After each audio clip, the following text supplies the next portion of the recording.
Welcome back and good afternoon. ANC Deputy President Cyril Ramaphosa says public sector corruption threatens the sovereignty and the economic sustenance of the country. Ramaphosa was addressing delegates at the SACP 14th National Congress currently underway in Boksburg on the East Rand. The alleged state capture and the influence of the controversial Gupta family in government and state entities has once again become a focal point at the conference. Ramaphosa denounced the abuse of state resources to benefit the Guptas and their close associates within the ruling party.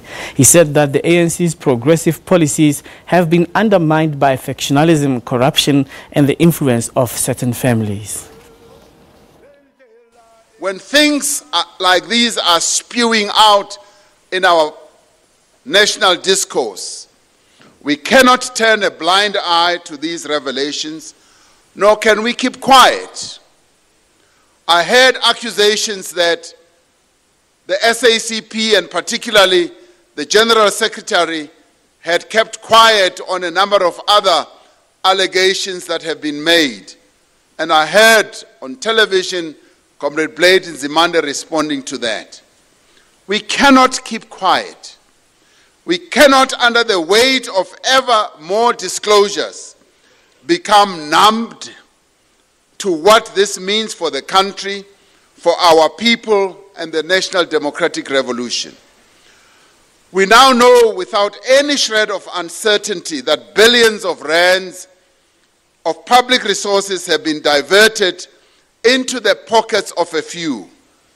We also know that we, as taxpayers in this country, also paid for a lavish wedding that took place in Sun City. We also know that.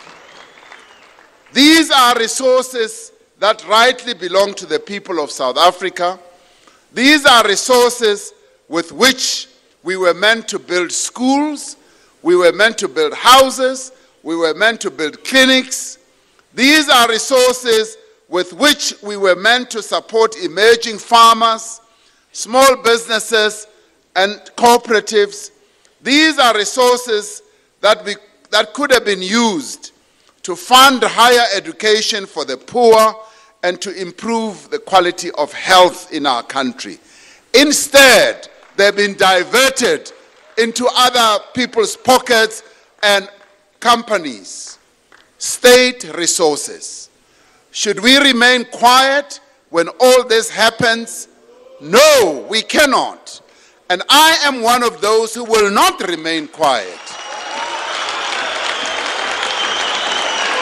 We cannot be quiet, comrades.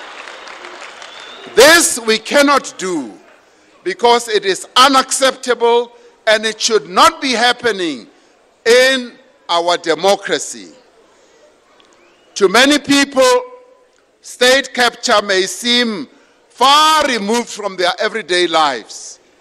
Unfortunately and tragically, state capture has already had a profoundly damaging impact on our economy, on our state, and on the well-being of our people. We need to act now to prevent any further damage.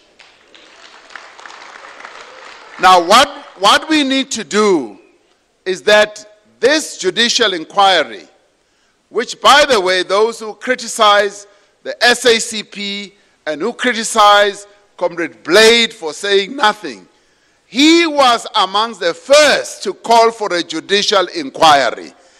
And we are now saying this judicial independent inquiry must be appointed without any further delay. The house is burning. Let us appoint this judicial inquiry.